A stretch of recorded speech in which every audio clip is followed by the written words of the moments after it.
Hello, everyone, and welcome to Nuuli Forged, a 5e actual play stream where we play D&D, usually in the world of Nuuli that came out of my brain. But for the summer, due to scheduling conflicts and whatnot, we are actually engaging in a little bit of Critical Role Exandria-inspired adventures, as we are presenting Forged in Ice. And tonight is episode 6 out of 10. So we're nearing and on the end here. What could the end hold? Who's to say? I've got it. Thank you for the Pikachus, and big shout outs to Daring Dargan and Cronus213 who followed us last week. So thank you both for that. As you can see, we are down 2 people at the moment. Matt will be here in about an hour or so.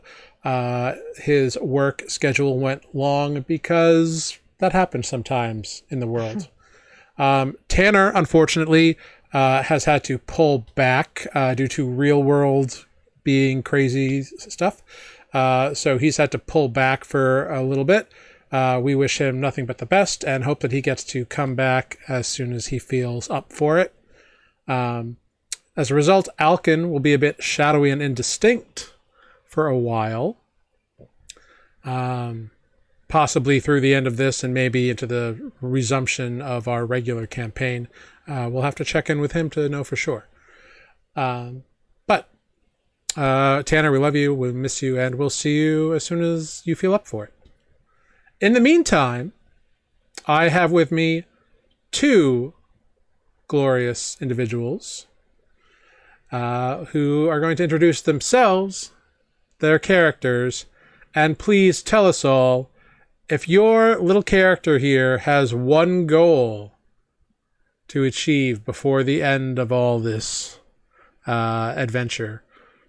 What is that goal? And let's start with Amber. Hello, I am Amber.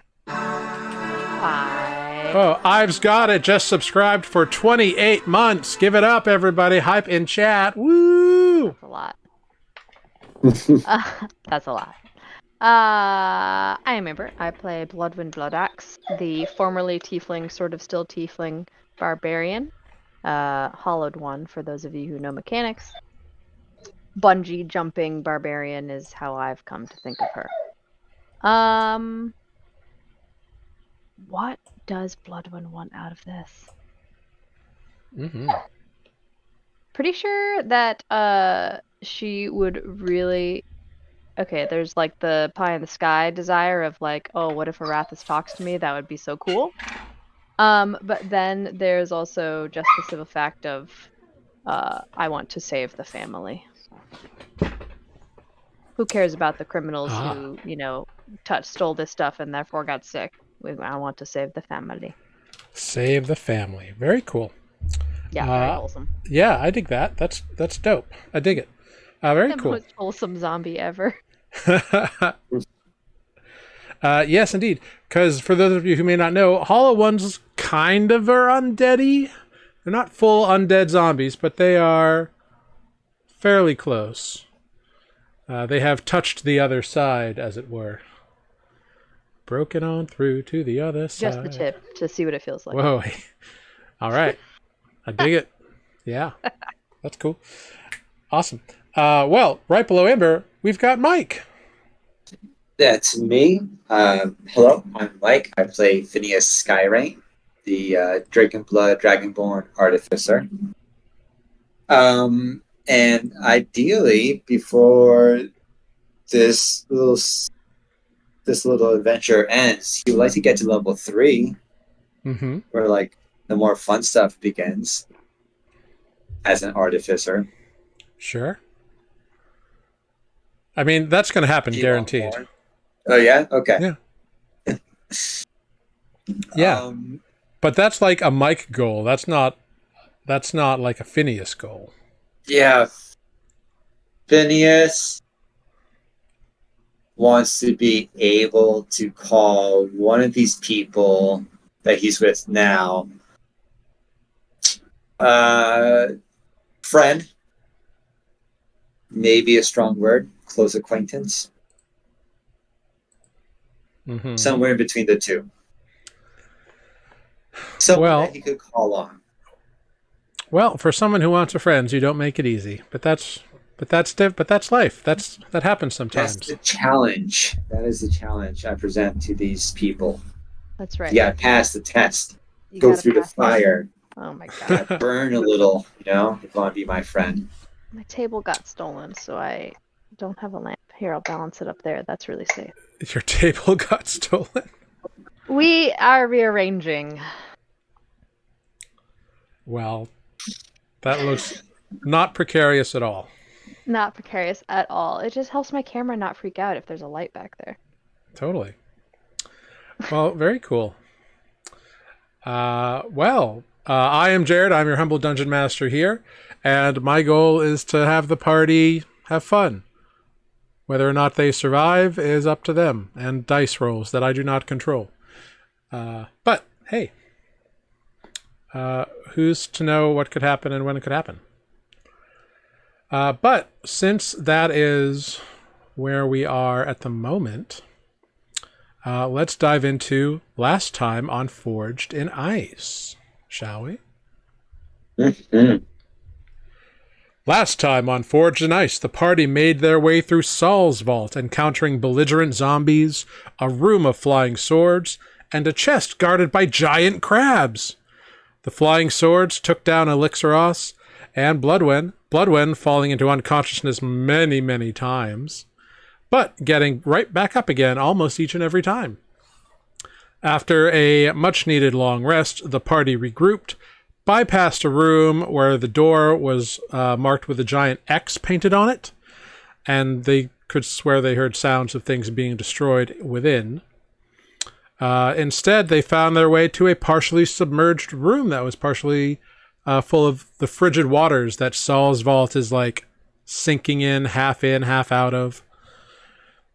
But seeing a stone chest on the far side of that room, hidden beneath the gently lapping waves and the howling winds from the rambunctious outside weather, they investigated, but were beset by giant crabs.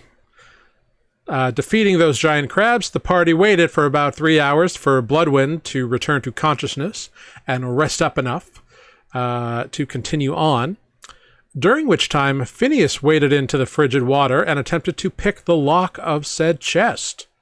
But the combination of cold and it being just submerged under the water, or the lock at least, the lid not so much, but the lock was, made it a little bit difficult, and despite many attempts, he kind of gave up, hoping to find a key somewhere. Deciding to press forward, the party opened the final door in the hallway they had chosen to begin their adventures down, and came face to face with a sallow-framed, white-skinned, red-eyed individual moving between beakers and fiddling with lab equipment. Bloodwind stepped forward and began to speak to said individual, who slowly turned his glowing eyes upon the group. And that is where we will pick up. So, this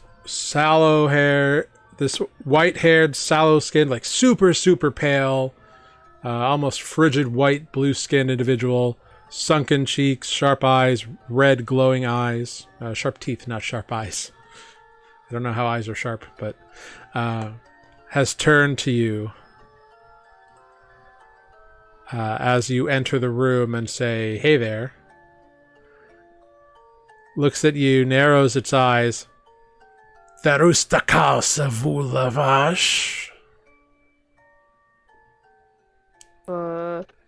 You're cutting in and out for audio Yeah. a lot.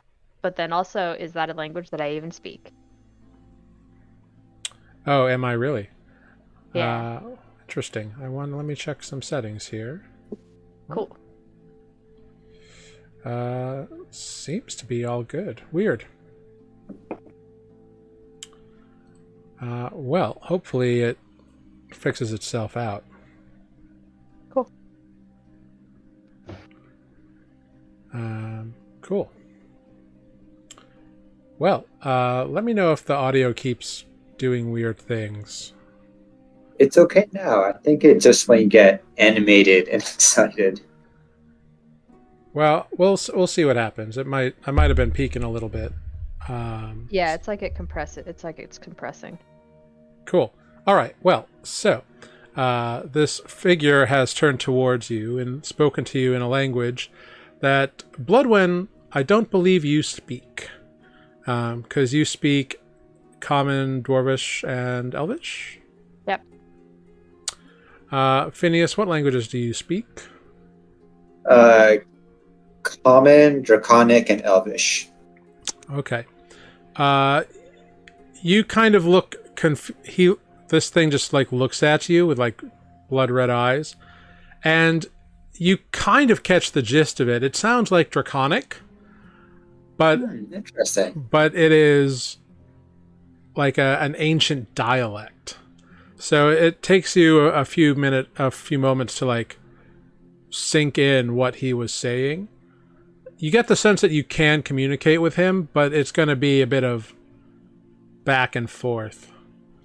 Like it's going to take a minute to kind of understand. So it'll be a slow conversation.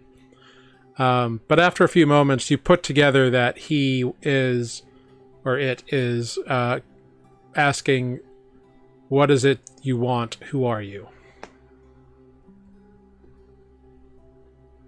Right. So I piece it all together and I say, "Hold up there, Bloodwind. That's Old Draconic he's speaking. I can kind of communicate with him. So let me get in there. Let me do my thing. I don't want to do this, but this is how you brought us into this room." Yeah. Elixeros and Alcan are still checking out the room back in with the crabs at the moment. Okay. Oh, they're not there with us? Just us two? Yeah, you two kind of barged ahead. Okay. I'm sure if you call for them or something happens, they'll run right over, but... Okay.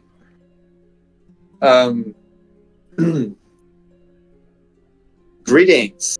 I am Phineas Skyrain. And this is my trusty sidekick, Bloodwind. How do you do? I have no idea what you're saying. This is the worst. A few moments go by, and he kind of looks at you. You speak strange. Why are you here? Right.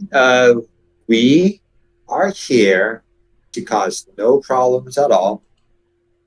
We are just looking for a cure for a disease, the Frozen Woe.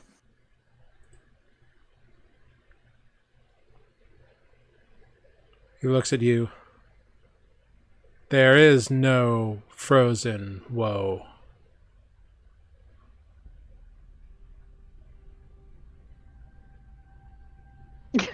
Well, I mean, you've been in this room for a very long time. Perhaps you don't know what's happening outside of this room, but there is currently something that we call the Frozen Woe. And it's a disease. It's a very bad disease. It turns people into ice, basically. That is called Frigid Woe. Right? Phineas turns his head to the side and says, "God damn it. God damn it. All right. Sorry. Frigid Woe."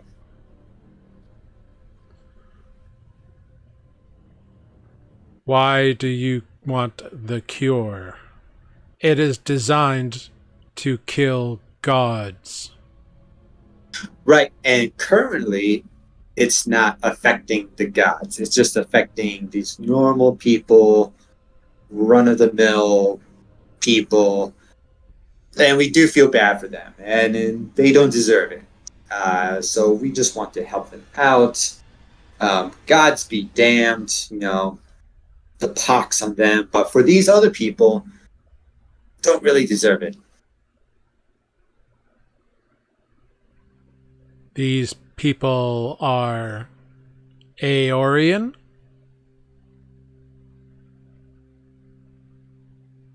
Or are they... And you have trouble with the next word. The next word pretty much equates to chattel. Okay. Funny that you should mention that. They are, in fact, of the first. I would like you to make a persuasion check and a deception check. Ooh. And the deception check, I want the deception check first, and it's a disadvantage. The deception check first, you said. Yes, at disadvantage, followed by a persuasion check. All right, so the deception.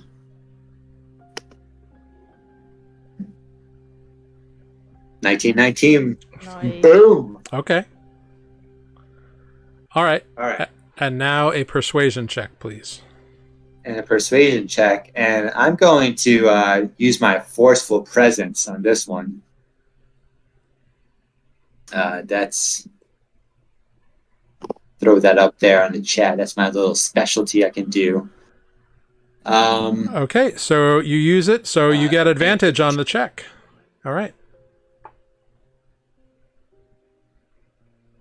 Persuasion. That's great.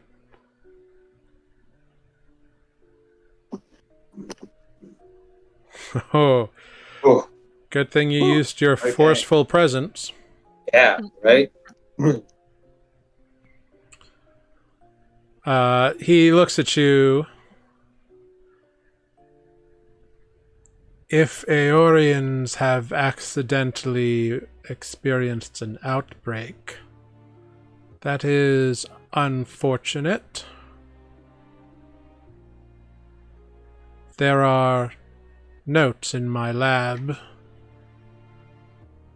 or in my, and you struggle on the word lab, and then you think he doesn't mean lab, he means office. Mhm. And there are viable examples of the cure in the curative laboratory across the way.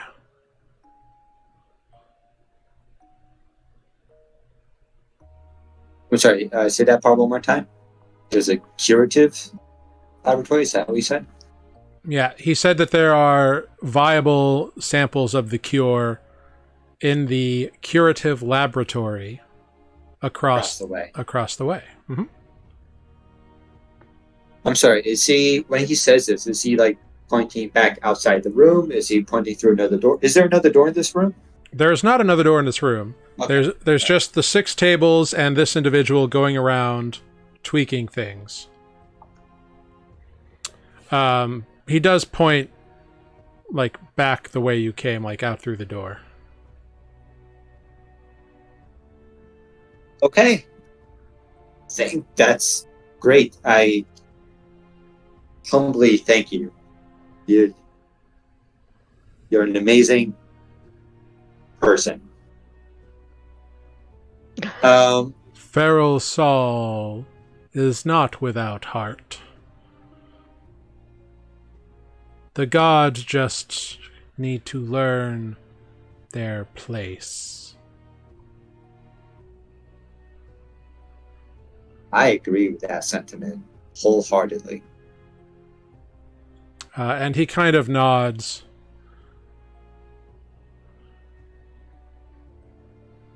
You should be able to find it in the laboratory.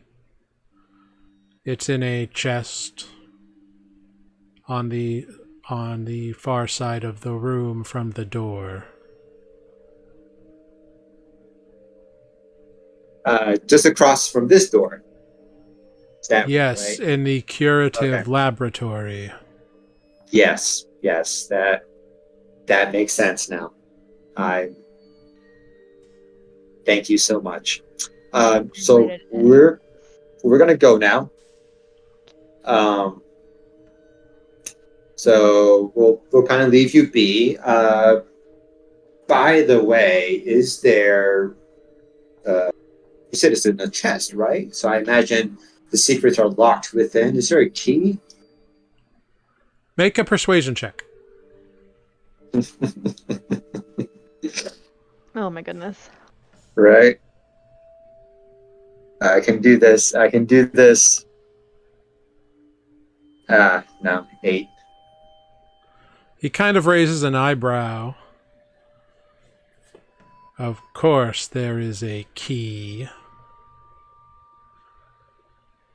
Just ask one of the workers in the lab to open it. Of course. Why didn't I think of that? They were so busy. I thought I'll just go straight to the source, ask you for the master key, perhaps. Just you have good people here, very hard workers. Now we just didn't want to bother them. They're very focused on their work. Right. They would have the key. Right.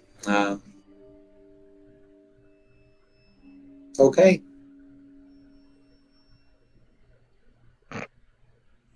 And he just kind of stares at you.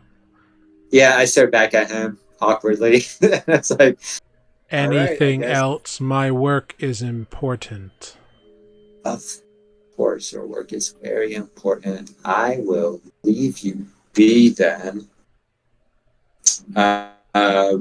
Is there anything you want me to get you from outside? Cup of coffee? Glass of wine? Something to percolate inside? Make a persuasion check. I have a new side quest. 2 days adventure. Uh-huh. That's an 18. He kind of looks at you. I want nothing but for you to go away. And he reaches into a pocket and pulls out a brass key and just throws it over at you. I take the key. Yeah. Now, leave. Yes, thank you very much. And return the key to a lab assistant. Absolutely will do. Thank you so much. And I'll just turn around and grab Bloodwind by the shoulder and say, "Come on, minion. We got things to do here." What? No, just Yep. Okay. yes. Just say yes. Yeah. Yeah. Yes. Okay. And leave the door, shut it. Okay, so you leave and shut the door. Great. I will quickly explain to the group what I said as we walk to the laboratory. Uh-huh. Okay. Oh. You think he's that old? Yeah. I imagine he's that old that he hasn't gotten out of his room. Because he certainly feels that he still has workers working. Right. So, you know what? Sometimes it's best to let people live in their fantasy world. So, I figured that was a better call. Sure. That's like, how is he? Because everyone else is kind of, was he undead, do you think? Or was he just really old? I'm going to say dead. Maybe he's a ghost. They looked pretty real. Well, of course they look real. But when you touch them, your hand goes through them. That's how ghosts work. What? You did see him interacting with physical objects. Yeah, I know. Ghosts can do that. I saw the movie Ghost. They can harness their energy to kick a can. Neither movies nor Ghost exist in Exandria, so, and especially not the movie Ghost. Not the movie Ghost, really. Huh. Gasp. But yes, No, movies but about stories have been told of a amazing Patrick Swayze and Demi Moore. Anyways, so yes, brass key in hand, we march our way into this room, and I plunge back into the waters and use that key on that chest. Yep, the key goes right in, cluck, and opens right up. Great. And like the lip of the chest is like just above the lapping water line, or like an inch or two. So like you got a little wet and it's a little cold. You open it up, and inside this stone chest, packed in very, very fine sand, are 20 bottles that have a golden liquid inside of them. Nice. And there's also a sphere inside, like about an inch or inch and a half sphere that looks like it looks like an eyeball, like it's pointing right up at you all. Hello, eyeball sphere. Doesn't do anything. It's packed in the sand with the bottles. Yes, so Take it. yeah, we'll take all of this out carefully. Okay.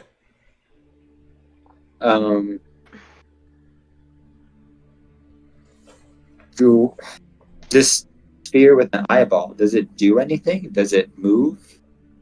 No, it just looks like it's just like you pull it out and it's like about that big around, and like so it's like it looks like it's sized like an eyeball, and it's got like it looks like a real eyeball, like except it's not. It's made of something else, maybe crystal or stone. You're not quite sure.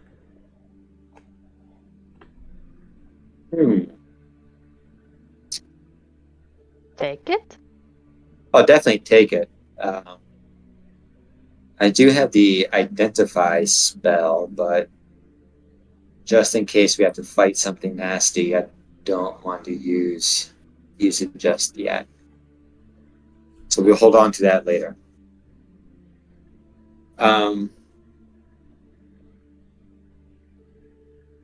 Okay. We got the cure. Presumably.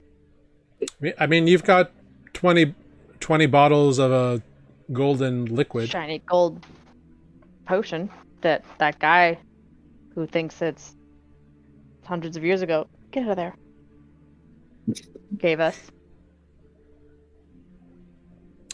As well as this painted eyeball. Right. It's painted eyeball. We can go look in the rest of the water. I was going to say, I mean, we don't have to leave right away. We can keep looking. Yeah. Is there another door in this area? There is not. There's just kind of the ruined wall, and like the far side of the room, like next to where this chest is open, and like the water is coming in like from the sea, like you can see out of it, and like the roof is torn off, so it's exposed to the elements. Mm-hmm. So there's nothing left to this room. Yeah, this room is just what it is. Got it. Well, we do know of two other rooms that we have yet to go through. The one with True. the Both of you make a perception check, actually, since you are kind of checking out this area. Ugh, 7. No, get out of there. 16. Cool. With a 16, Phineas, you look over, and you can see that across a bit of the water, There is what looks to be like another ruined room, and maybe there's some kind of a bookshelf over there, maybe. But it is like you'd have to swim over, and it looks like there's another ruined wall, so like another section of the building, maybe. But it's like you'd have to swim through frigid water to get there. Right. Let me put that on the back. I will tell everyone else, like, I think I see a bookcase over there, but it will be a very cold swim. However, in the meantime, you want to go back to that screaming room? Or that room next to the entrance? I mean, I don't mind Both? swimming. Or Oh, both. wow. Okay. And I'm Really going to feel it imagine. Yeah, you know what? I guess you're right. You don't Like, sort of, anymore. but not really. And I imagine our other two quiet compatriots, they'll just go along with it. Yeah, Alkin seems curious about that eye, but is willing to do whatever. He doesn't seem too interested in swimming across where he can't see anything. He seems a little more reticent to do that. Makes sense. Alexaros seems more interested in figuring out the way you didn't come. Because if there's another room over there, there must be another way to get there.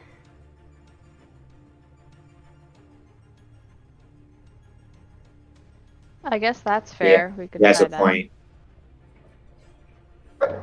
All right. Let's do that, Ross.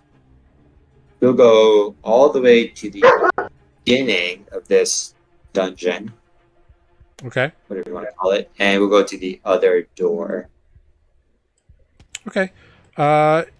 Easy enough to do. You walk past that door that has the big X painted on it. That is just a horrible, horrible sounding noise. Jeezy greasy. There we go. Back through the room with the furnace, and through the room with the smashed stone tables, and make your way back up to the room with the open door, which the open door to the outside that you have left here has a thin sheet of ice just kind of coated over the front door. It doesn't seem like it'd be difficult to break through, but like you spent the night here and left the door open, so like there's snow that has come in. And there's just a little like sheet or large icicles. Like looks like you could break through fairly easily. But there is a door in front of you. Perfect. I will do my knock knock listen action. I'm ready to go Make in. a perception check, yeah.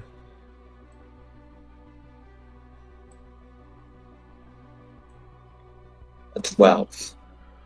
So you don't hear anything through the door,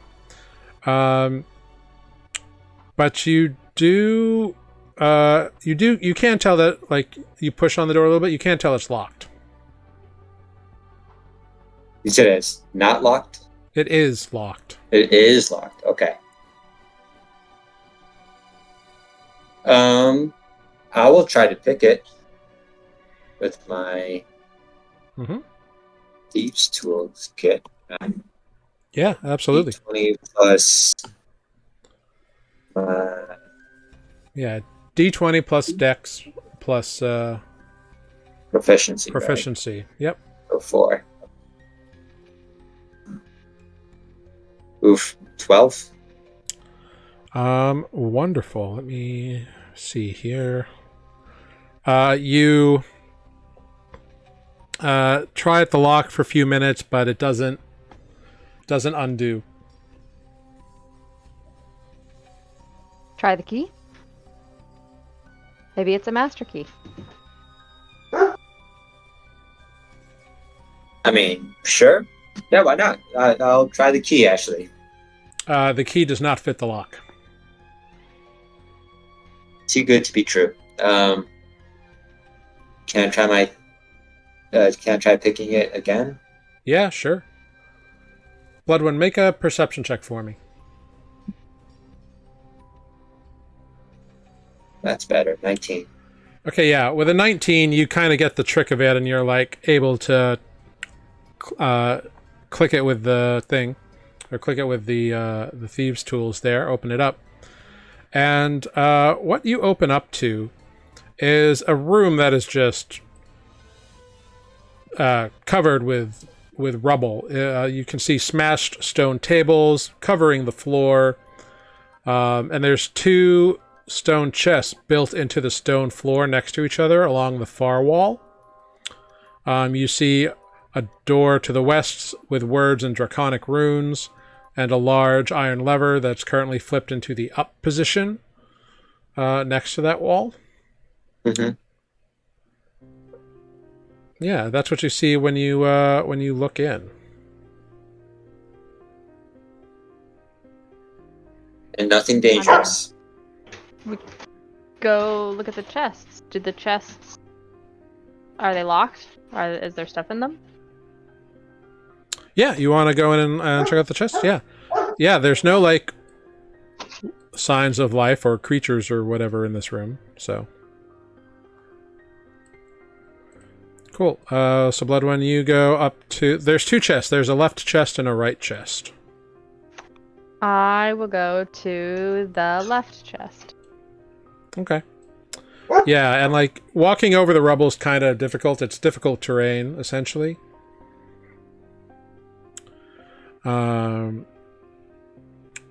So, yeah. So you go to open the chest, and you hear a little fizzle and a click. No. Does a 17 hit you? Yes, it does. You take 7 cold damage as a beam of cold energy rises from the top of the chest and smacks you right in the middle of the chest. Cool.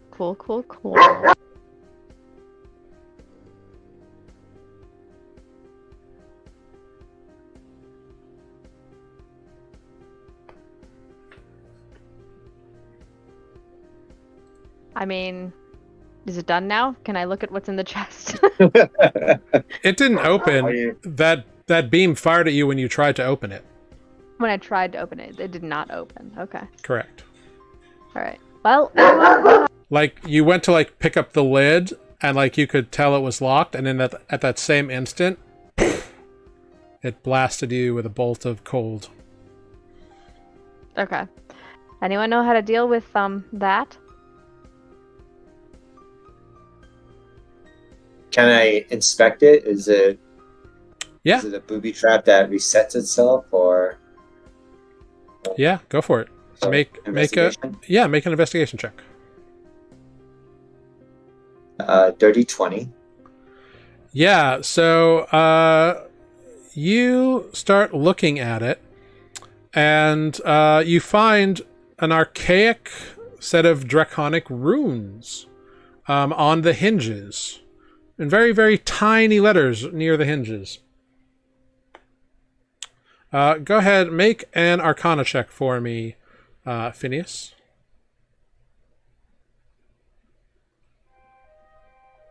Well, Cool. With a 12, you've heard of this kind of thing before in your various classes that you've taken. It's a standard precaution by a lot of magic users to trap things they don't want people to get their hands on. And you can tell that this inscription, these draconic words, it's an archaic form again, but you read draconic, so you're able to kind of suss it out. It's the word for ice. And you figure that scratching out the inscription will probably deactivate that trap.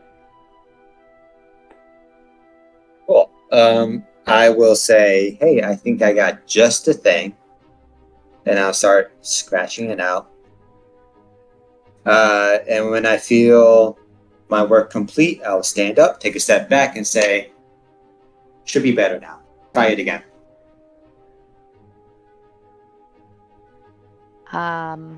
Okay.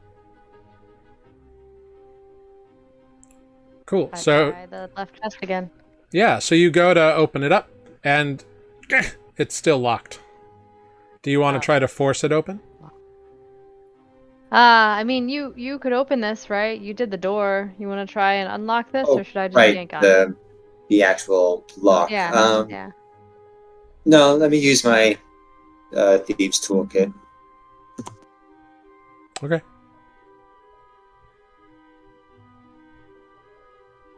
Oof, just a 6. Yeah, you insert them into the lock, and they just kind of twist, and you can't get the tumbler. And it reminds you a lot of the lock that was on the other chest back in the other room that gave you so much trouble. Mm-hmm.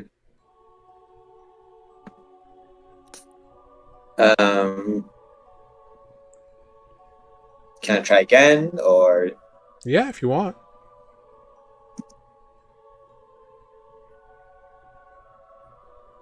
$15. Cool. So you get a little thing, and you think you like almost have it, but it just kind of tweaks just a little bit. Essentially, each time you like try again, the DC gets a little harder. I can try to yank on it. Yeah, you can use your axe on it, perhaps, right? Just smash the lock. It's stone. I could try. Wait, we've got a pick over here.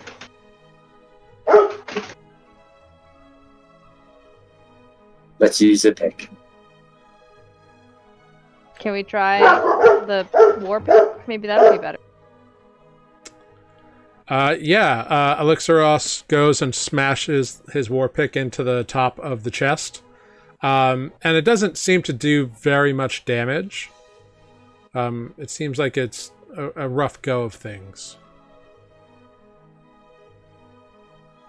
All right, Darn. let me try picking the lock again. All right, go for it. Nope. So this time you go down, and you're getting frustrated, and you just in a moment of frustration one of your tools breaks. No. That's what a natural 1 will get you. Yep. My trusty pick. Good old picky. I will say you do notice that the lock is brass. I'll try the key again. I will try the key. The key slides right in and turns easily, and chest unlocks. Okay. It's the master key for all the chests, apparently. Great. We opened the chest. Inside the chest, you see that it is once again, there's fine like dark sand packed inside of it, and nestled inside are 2 crystal blue vials. All right. Those are Similar. They look like the Our Frigid Woe vials. They look identical to the Frigid Woe vials that you recovered in Pale Bank. Yes. Right. I guess we don't really need this. We should probably take it anyway, though, so no one else does. Okay. We have to keep it safe. We do have to keep it safe. Here, you take one, I'll take one. Deal. All right. So each of you can add a vial of Frigid Woe to your inventory. In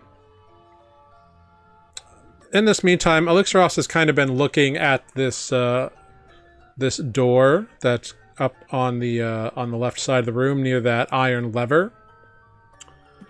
And he's deciphered the ancient draconic that is on the door. The inscription reads, "Disease storage, authorized personnel only."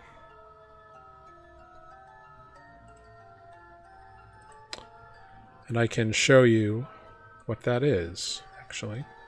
For me, you cut out completely, so I didn't hear what you said regarding the inscription. Weird. It doesn't show any lost connections or anything. The inscription reads, "Disease storage, authorized personnel only." Okay.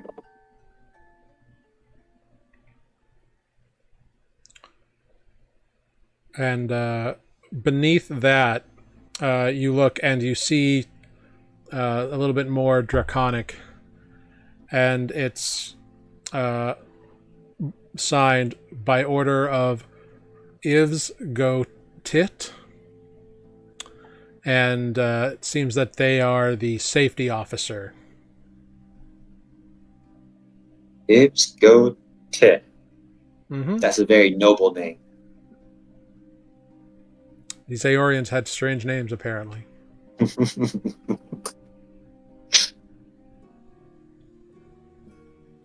And I'm sorry, there was a second chest in here, right? Right, we should open that one too.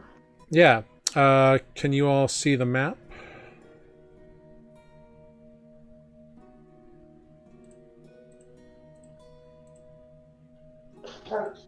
Yes. Thinking about it. So you have opened this chest. All right. So I'm going to check this second chest for any other traps. Yeah, make a Same. perception or investigation, your choice.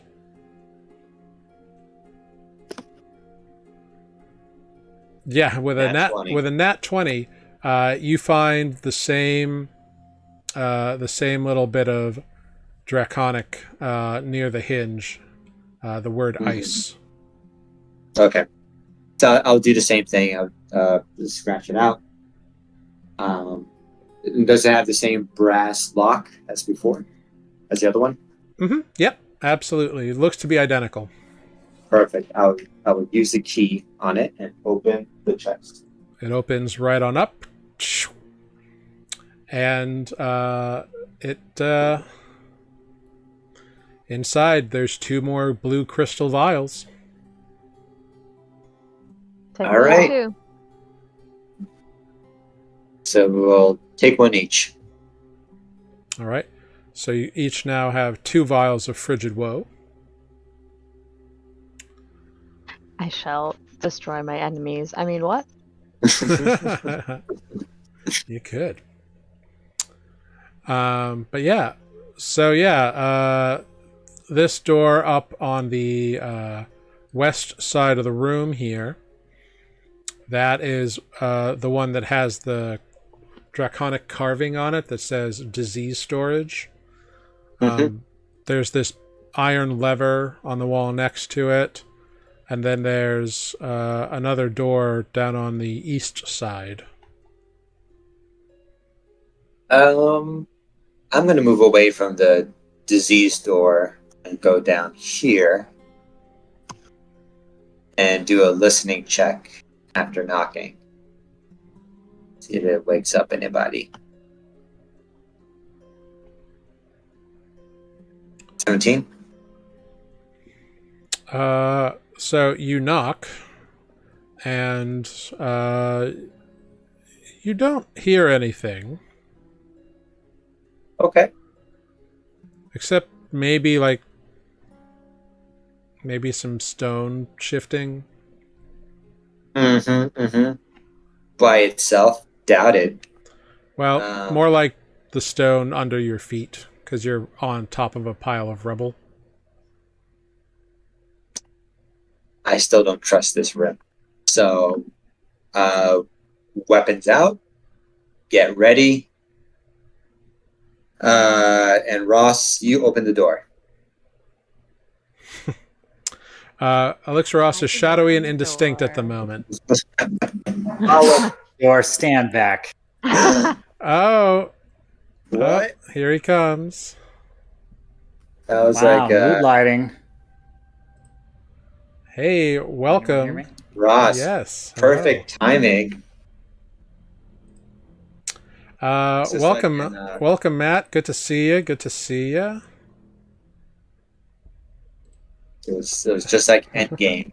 Falcon coming in on your left. Oh yeah. I'm That gonna say, was a did you good not see my scene. name pop up? I assume that's why you wanted me No, to I open the door. did. No. Really? No. But you successfully got a key from that individual with the white skin and red glowing eyes, who just seemed to throw it to Phineas to get him to get the fuck out of his lab. Well, I don't blame him. And now you recovered 20 vials that have a gold liquid in them, and you are now in this first room where you have deciphered a door to the east next to an iron lever that says disease storage, authorized personnel only, and Phineas has pointed to a door to the east and said, hey, Alexaros, why don't you open this door? What Go- is this? Do we know anything about this door? It looks like every other door. It's a 10-foot stone door, kind of a gray black against all the blue walls. The room that you're currently in is littered with rubble, so it's difficult terrain in here. But otherwise, looks like just a door. But make an insight check on Phineas for me. This doesn't work as well when I'm not spooked. Let's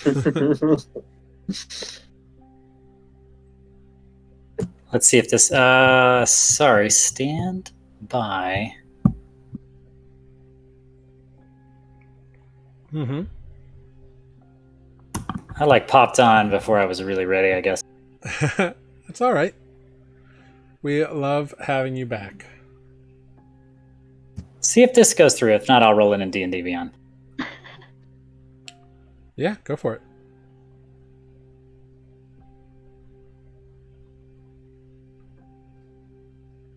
Bum-ba-da-dum. There we go. 14. Yeah, 14.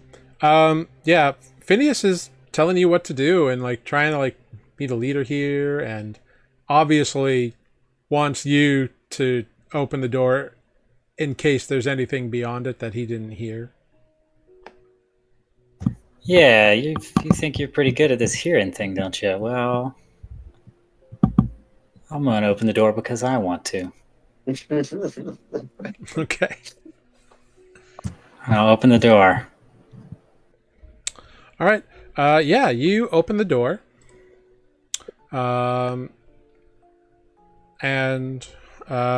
it opens without any sort of issue.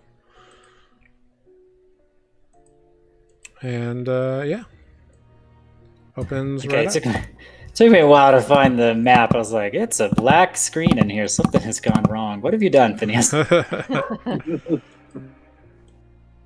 Yeah, door opens right up. Door opens up into the room you're currently in. Are we trying to head south on the map south? Yes. So you have just opened this door down here. Great. Does anything happen immediately? Because I see a zombie. Yeah, then the zombie sees you as you open the door, and I'm going to need everyone to roll initiative. Can I ready an attack action, or is it not enough time? Nope. There's no surprise round here, so it's just straight initiative. Open the door and swing. I'm just kidding.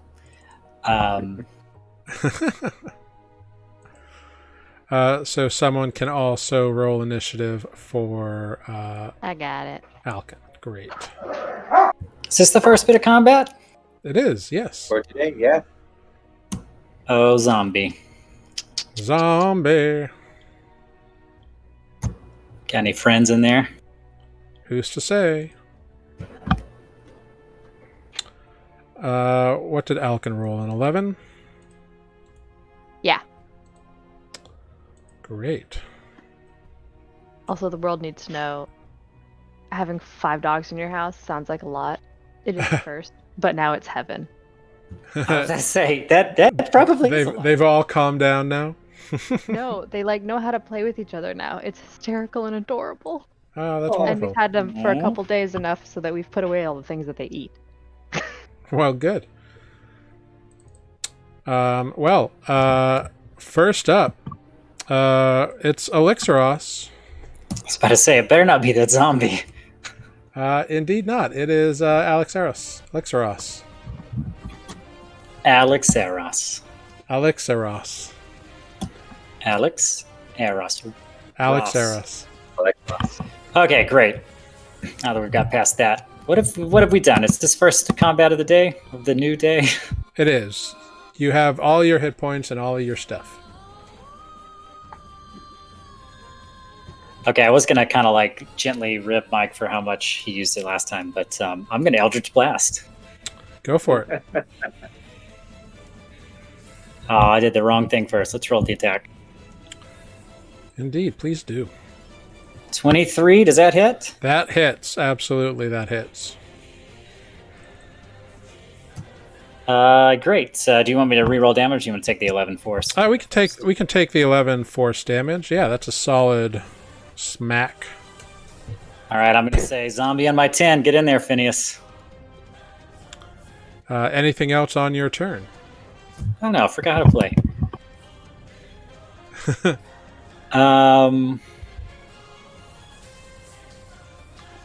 Yeah, shoot. Why not? I don't know if we've short rested at all today, so You have not. Well, actually, you have short rested, so you've got all of your short rest stuff. got all my stuff back. Mm-hmm. Let's do a little Hexblade's Curse on this. Oh wait, is that the one that transfers? No, it's Hex. Let's do a little Hex on the zombie. Well, because Hex is a bonus action, right? Correct. Yeah. So yeah, you can absolutely Hex Mr. Man over here. Probably should have done that first. Then I would have got an extra 1d6 of damage, but oh well. Yeah, but that's okay. You're still learning. Let's see. Where is a fun little hex symbol? There we go. Hex. What is your hex? Hex is the... hex isn't the raven. Hex... What does your hex look like? Oh my gosh, I've got all these backwards now. I think it's the, was it the bat? Did we It's do the bats? bat, yeah. So this shadowy bat flies out and then bursts into an entire cloud of shadowy bats that are swirling around this one little zombie. And with that, Phineas, we're up to you. All right. I will step down past. Oh, okay. So just so you know, you've used 15 feet of movement. Gotcha. Yes, because the rough terrain. The rubble is difficult terrain. Yep. But yeah, and you can see this guy at the moment. You actually can't see these other two because of the corner there. So sorry, just doing a little math here. Let me double check something.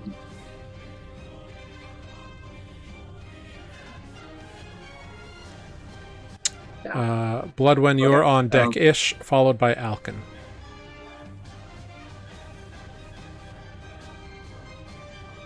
I will use Trusty Boomerang on this one right here. All right, go ahead. Throw your boomerang. Boomerang, go! 19 to hit. That does hit for 6 And it bludgeoning damage. And drops at his feet. it bonks right on the ground next to him. But that's great. You bonk. Yeah. I'm going to move back up, and I'll say I think I tired it out some for you, so you can go in and kill it now. Very cool. All right, so you move down 15, 20, 25. Yeah, you get back up. Next up, you see our friendly neighborhood zombie. Just kind of shambles right up to Alexeros and is going to slam against you and do absolutely nothing with a 7.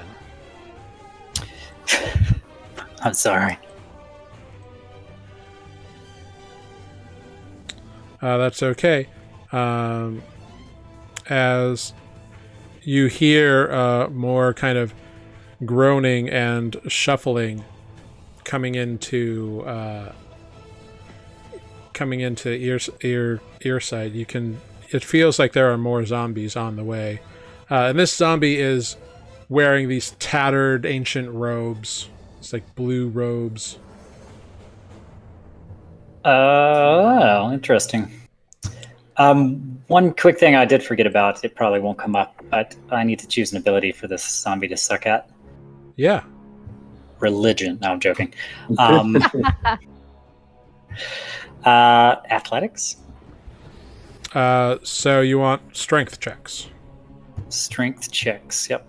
Okay. So he'll have disadvantage on strength ability checks. Which is cool. Oh, yeah, sorry, I read that wording wrong. Mm-hmm. But indeed, 2 more zombies use their action and movement to enter this area. They can't attack you, but they are there. Next up, we have Bloodwen with Alkin on deck. All right. Well, Bloodwind is going to move over this difficult terrain. 5, 10. And attack the zombie. Yep, so you use 20 feet of your movement and go right up to the zombie. Yep. Go for it. Where are you? There you are. Oh, wait, come back. Oh, actions, not inventory. That's why that's weird looking. 18? An 18 will absolutely hit for 9 slashing damage.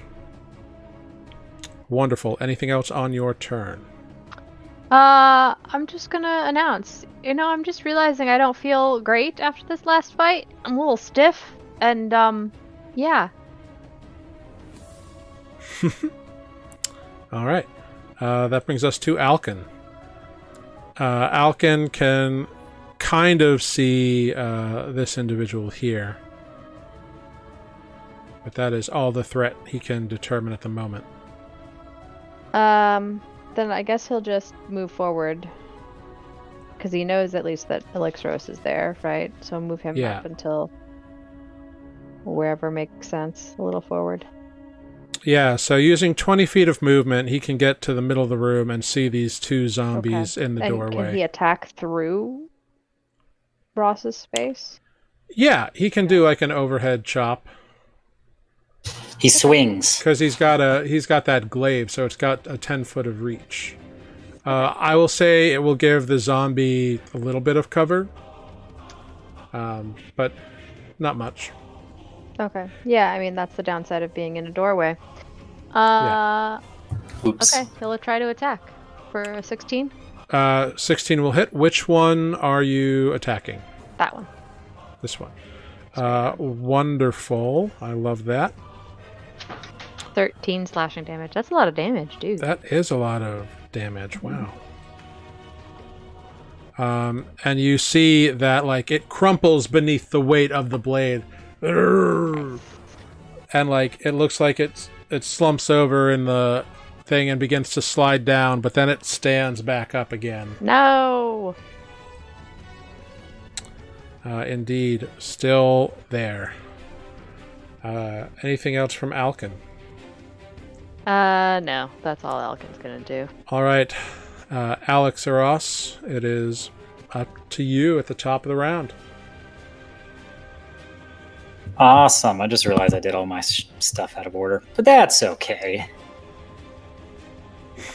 I'm gonna hit it with some green flame blade.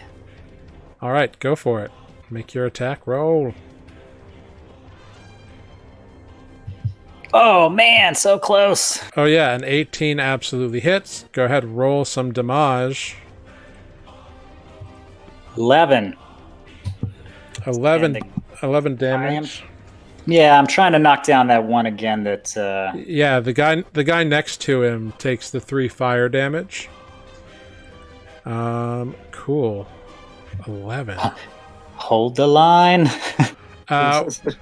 And so you bring your war pick down like in the shoulder collarbone area and like drive through the rotted flesh and drive this zombie to its knees. And as you pull your war pick out, it pushes itself back up and like pushing itself back and looks like it's getting ready to attack you again. Gosh darn it. Oh, actually, roll your hex damage because you hit it with thank an you. attack. The 1d6. Yeah. 1. Okay. So nothing changes. Unfortunately, it had the potential to, but That's amazing. Let's see. That was an action.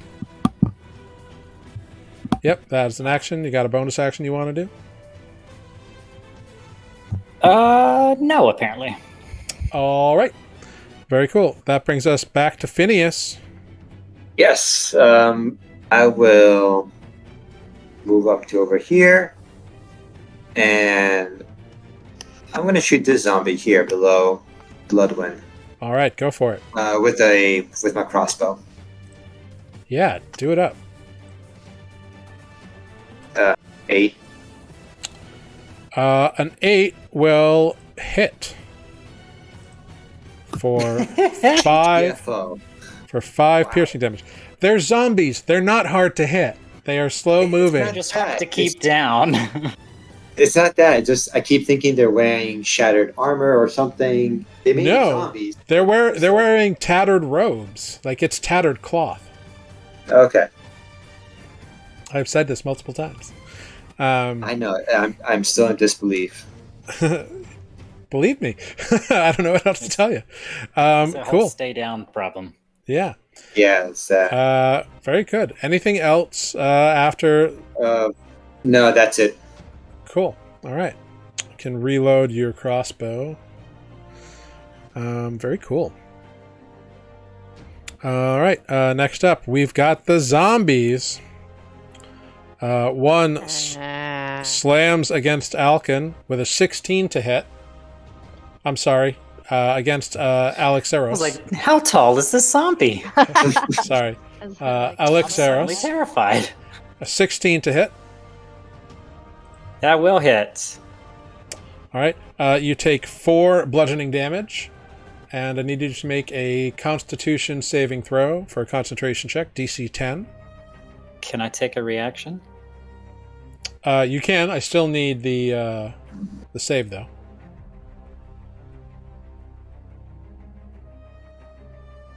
22? Well, 16, unless you have advantage for some reason. I do have advantage for some reason. What is the reason you have advantage? It's my invocation as a warlock. It gives me advantage on Constitution To saving main throws. It's called Eldritch Mind. Beautiful. Well done. I love it. Fantastic. Yeah, absolutely. Good choice of invocation. I'm going to take my yeah. reaction now. Yeah, go ahead. Take your reaction. Vengeful Assault. So I'm going to use my reaction. Those lights just went out. That was weird. Did the power go out? Oh, it's the hotels. Did you put the key in the slot? Interesting. I don't remember that happening last night, but I guess the power went out. Or maybe my key is the secret. Anyway, I'm going to battery backup, so it's fine. I'm going to make it Well, attack. we still got you. So the Wi-Fi is still there, and your computer's still Oh, running. that's amazing. So yeah, maybe it was the key thing. Okay, great. So my reaction is going to be me making an attack. All right, go for it. 20. 20 absolutely hits. Go ahead, roll damage. 6. Oh, plus 1d6. Hang on. Mm-hmm. Yeah, roll that beautiful I hex can't damage. see now because the backlight on my keyboard went out because I lost my battery power. 5. All right, 11. for 11. All right. Oh, and once again, you smack into the collarbone, standing back up. And as you withdraw from the other collarbone, the zombie also rises back up. So this zombie refuses to go down. Well done. Zombie. I don't think it's a key thing. You should call the front desk. I forget what it is about the zombies, too. I used to know this. I mean, but Alex or Ross wouldn't know it, so it doesn't matter. Yep. The other zombie is going to attempt to slam Bloodwen. That's a dirty 20. For me? Yeah. Yep. For 4 bludgeoning damage. That's good. Oh, I forgot how to play. Okay, great. That's fine. This other zombie comes here and is like attempting to like get in at you. It's like the horde of zombies trying to reach through, but this one can't quite reach through. Yeah. So it's just like ready to lunge at Hold someone. the line. Sure. But Bloodwen, it is now your turn. Okay, and I now remember what barbarians do because apparently that's hard for me to remember. I'm gonna rage. That's okay. I've done all of my Awesome. things out of order. I was like, oh yeah, I'll just hit it with an axe. Oh right, there's another thing. Mm-hmm. And I am going to hit the same one I've been hitting. Just Go for it. Yeah, we can do absolutely. 12 for 12. That absolutely hits. 12. So you jam your great axe into this thing and like drive it to its knees, and you pull it out, and like it's like pieces of like flesh like slough off, and a bit of rotted robe sloughs off. But it stands up again, staring at you with unblinking, dead, rotted, maggoty eyes. Cool. I feel like we have to hit them like for like 13, 14 damage in one fell swoop. We've fought enough of these. I think we're just supposed to just hit them an ungodly amount of damage in one go. All right. Good to know. Uh Watch and learn, Phineas. oh gosh. Yeah, please No, show no me. more Viking. Show me how it's done. Anything else for Bloodwind? Nothing else for Bloodwind. All right, that brings us to Alkin. Alkin can sense this one. Yes.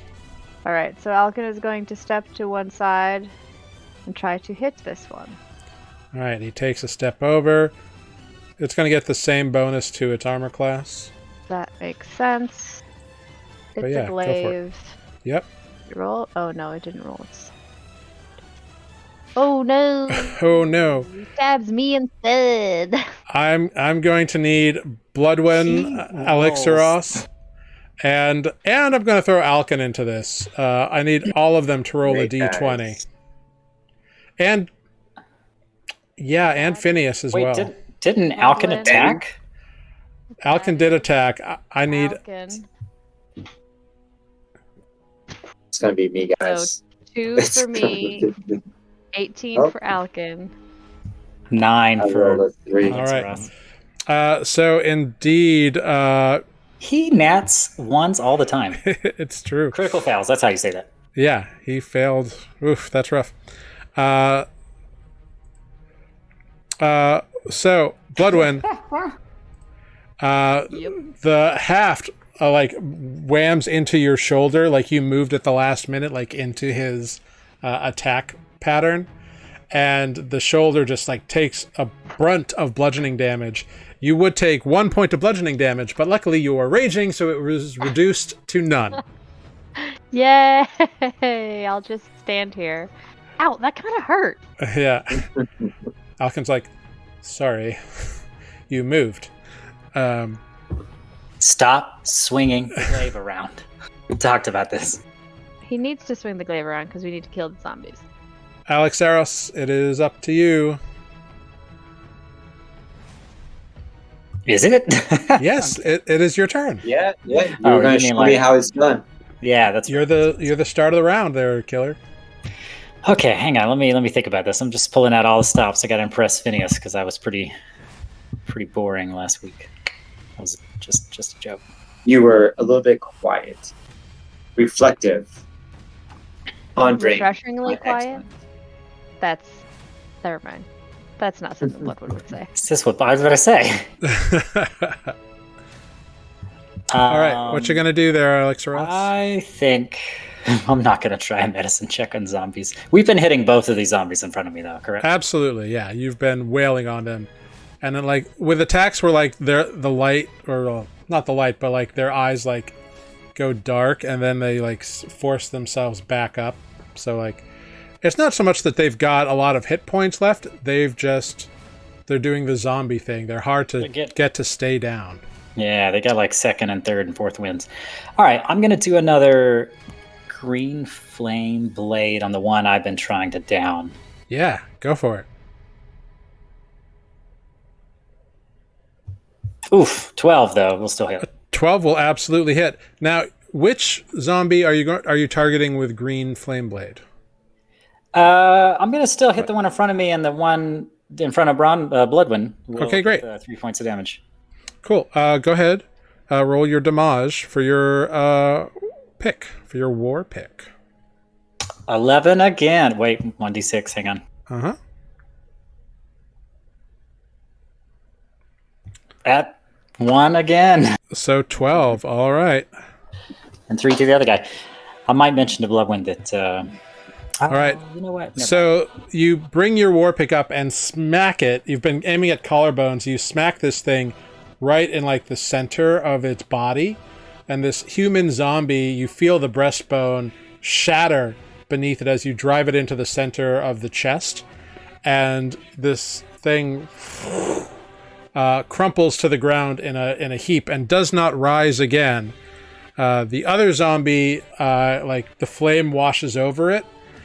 And it like stumbles, but it gets back up, still kind of smoldering, but still there. The main target of your attack, however, has crumpled to the ground and does not rise again. Great, there will be another. If I can, if there's still like a little zombie juice on my pick, I'm gonna sort of like sling it over my back just a little bit, like I'm trying to clean my pick off. Yeah, absolutely. Phineas, make a dexterity saving throw. Dexterity saving throw, not a problem. Yep. Or maybe it is. slightly You wrong. get spattered with zombie juice all across the left side of your body. It's just like... it's gross. And a little bit gets in your mouth, and it's really disgusting. Yeah, no, he didn't roll a nat 1. I was not going to be that rude. Oh, sorry, says Alexaros. No, something else would have happened if he had rolled in that one. He turns into a zombie. Right. So that was your action. Do you have a bonus action you would like to do, or any movement you would like to take? I am going to hold on to the bonus action for now, but I am going to transfer Hex to the zombie next to this one that just fell. Okay, the one in front of Bloodwind? Correct. I believe that is your bonus action. You're right. That is my bonus action. So great. I used my bonus action to do that. Yeah. Where is it? There it is. Bonk. Very cool. Good idea. Hey, you chose to do it. It's all you. Same Very thing, good. though. I imagine if I'm recursing a new creature, I'm going to pick the same ability. Strength. Yeah, very good. So they look pretty weak, Bloodwind.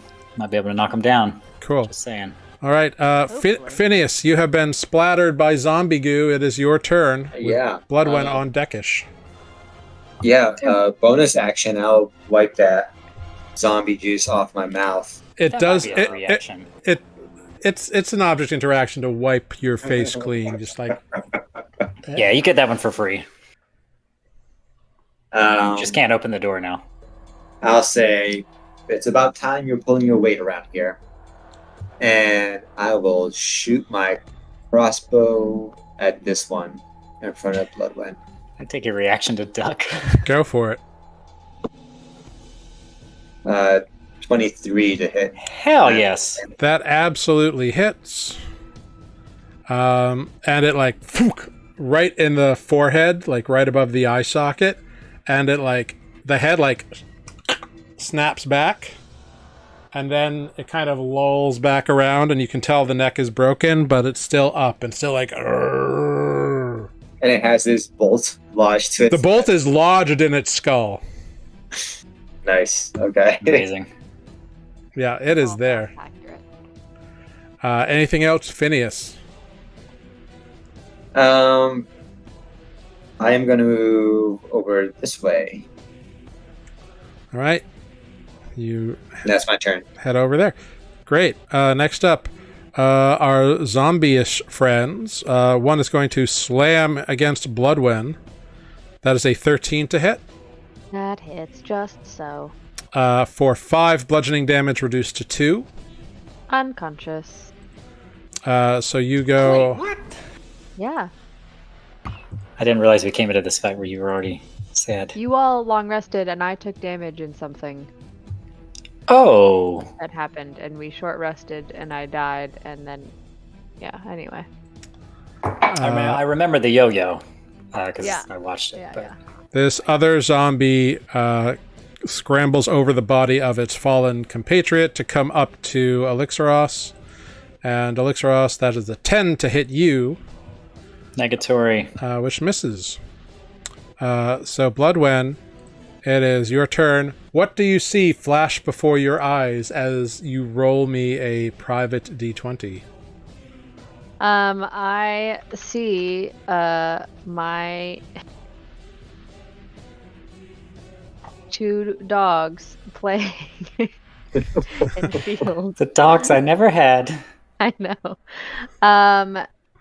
Yeah, no, actually, I'll be watching my growing up pets, the actual pets that we had, not the ones that I killed along the way, playing in a field.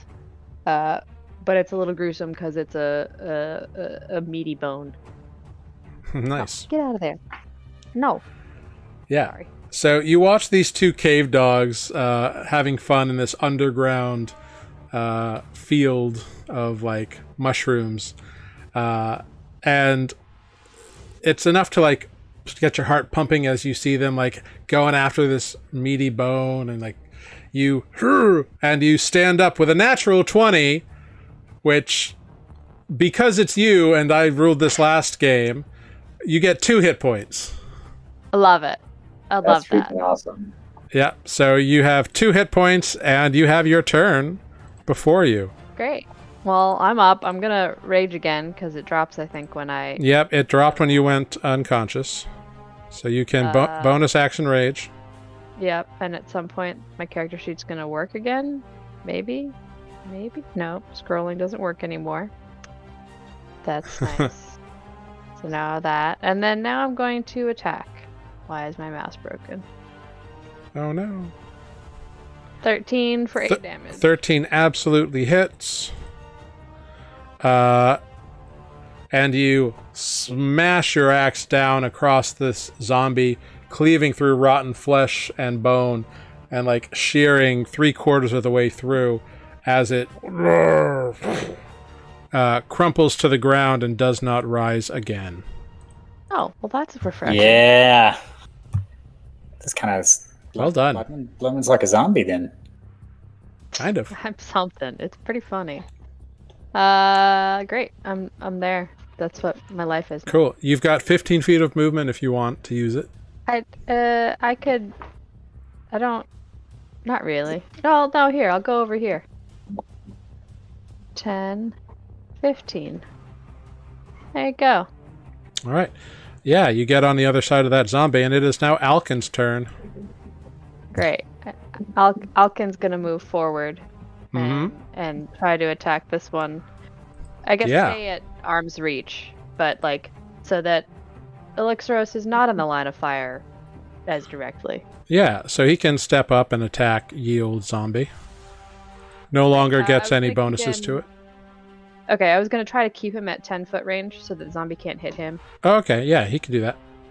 But just like move over here or something. Yeah, because the doorway's a little more open now that Bloodwind's out of the way, it doesn't get the +2 its AC. Okay, cool. It's only an 8. An 8 hits. Well, that's good. 8 slashing damage. Yep, an 8. 8 for 8. An 8 just hits this little zombie. Fantastic. Zombie now. It's gonna fall and die. Anything else from Alkin?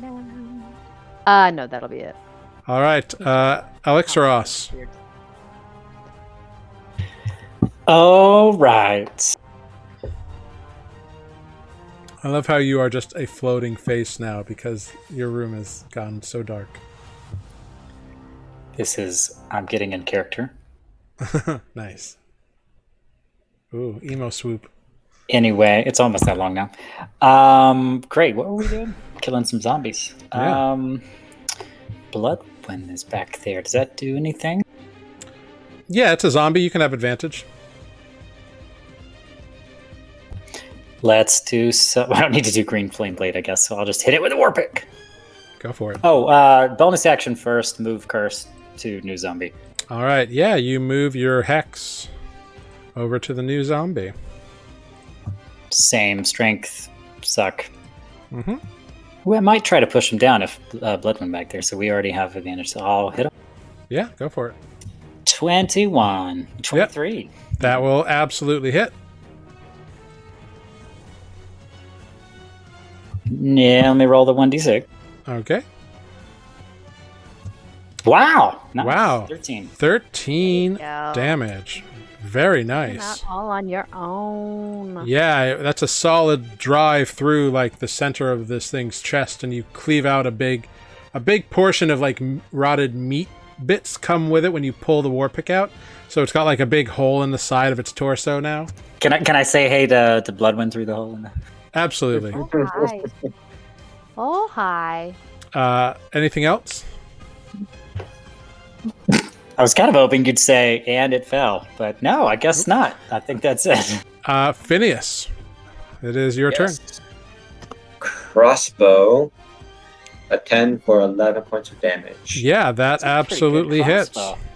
Yeah. This one right through the eye, and it crumples to the ground, falling over the bodies of its dead brethren, There you go. and does not rise again. And we will drop. Excellent. And we will drop initiative right there, and that will be where we take our 5-minute break. Well done, players. Well done indeed. We will be right back, everyone. Thanks for sticking with us as we clear out this this area known as Salsvault. We're going to take a 5-minute short rest, and we'll be right back. See you then. Bye.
Hello, everyone. We are back. Thanks for hanging out with us while we took a little short rest.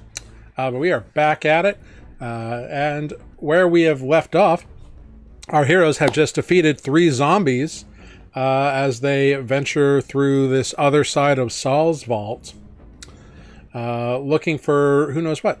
They've been told that there are notes of some kind in an office somewhere. They've been told, and Phineas saw some books on a shelf kind of across the way from the sunken room that they visited previously. So who knows what lies ahead? I'm gonna guess more zombies. More zombies. One will hope. Yes. Well, I want to pick up my boomerang. yes, you can easily move into the hallway. Crossbow bolt. Actually, can I retrieve any of the bolts? You can retrieve half as many bolts as you've spent. So if Rounding down or up? rounding down.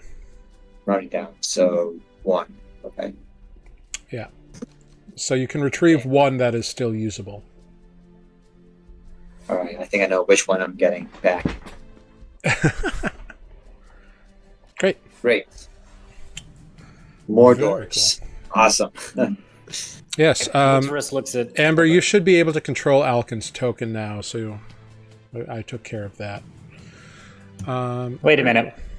We need to take a rest, don't we? I'm looking at Bloodwind. Oh, maybe. I could just keep doing this. Probably. I think this wound isn't closing. Yeah, indeed, your rage does wear off after a minute, so... Yeah.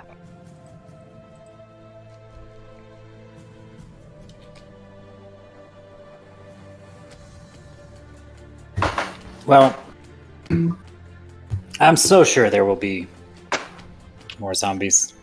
And I really don't like seeing you zombie. For lack of a better expression. Why don't you open the door that you're in front of? We'll see what's behind. I roll my eyes. I mean, hey, you wanted to show me how it's done. What were you doing before? Keep You were showing like off. knocking, then listening? Yeah. Try it, actually. It's just It actually knock, kind of worked. knock and listen. Let me try it. Okay, I'm gonna listen first. Let me listen first before Wait, you're I gonna knock. listen and then knock? I'm gonna listen, see if I hear anything that doesn't hear me first. Mm. Make a perception check. I am really trying to showboat here, and this is gonna fail.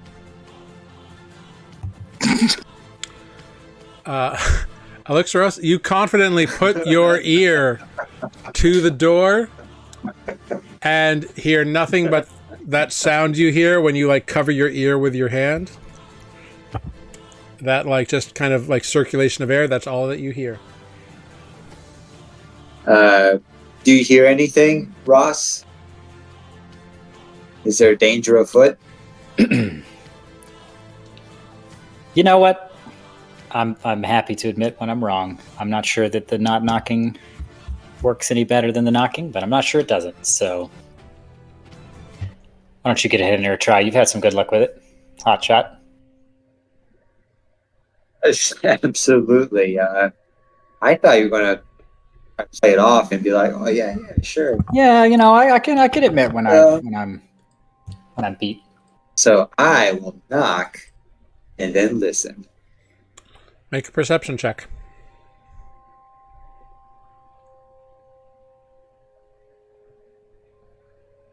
As you knock on this big stone door. At 20. You put your ear up to the door and you don't hear anything. I don't care. It's still a nat 20. I love that this. Yeah, it couldn't have been. And now but we still don't know. Nothing. What did you hear? Yeah, something? right. No, I didn't hear anything. Is that I feel confident I didn't hear anything? That's a very Or confident. did you hear the I didn't hear sounds of any- your ear being close to the door like I did? I didn't know that was possible. You ever been to the Um, ocean? Neither have I. Yeah. I mean, yes. Anyway, Count of three? count of three. We do this together. All right. What's happening? One, two, You kick the three. door. We open the door. You both open the door, and before you lie 4 unmade beds, each with a footlocker shoved underneath it. Ah! I thought it was going to be like a bathroom here. They're all mimics. It's a little mimic family. Just taking a nap. Oh, okay. Well, All right. Well, anticlimactic, but yeah. Well, I'm and I'm gonna shove ahead of them, just kind of like bubbling, like okay. I like to imagine that we both try to squeeze in through here. It's at the same time. That tracks. Well, all right. All right. You check that one. Check out this footlocker here. Yeah, the rusted locks just pop right open, like as you try to open them. And what you find are, as you're each opening one, right? Mm-hmm. Inside, what you find are some musty but intact archaic robes. They're like blue and like mostly blue, but like a little bit of like white or gray streaks. You can both make history checks. Sure. There's another thing that doesn't work so well when I'm not spooked. And maybe not even when I am. Yeah. Oh no. So Phineas, you get that these are robes of like an Aeorian style, and they're identical, like intact robes that all these zombies that you've been facing have been wearing. Interesting. Okay. You think we put one of these on, and I'll nod at Bloodwind to might be able to blend in? She looks a little... Just. You know what? Like Phineas would be like, "That is stupid," but then he stops and thinks about it. It's like, hold on. I don't know. Maybe she won't get hit as much. It's Bloodwind, no. what do you think? Try these on. No, that can't be it. No. All right. No. Do you want to take a rest? We're to some beds. Actually, there are beds here. Can you heal Maybe Bloodwind? We have to sleep tonight. I'm guessing it's still in the morning or something. It's like almost noon. Haven't really Take a gone that lunch far. break. But you never caught a break. That's the problem. We are all rested up. I wish I had some healing. It's kind of weird when you don't. Everyone complains there's no healer, and then there's no healer. Okay. Yeah, I need that. All right. Let's go to this store. All right, I guess we'll come back. Bloodwind, seriously, do you have any like ranged attacks? Something you can throw? Do you want some? I've got some axes. And I have so I can throw. The great axe is more fun. Okay. Knock, knock, listen. What's behind this door?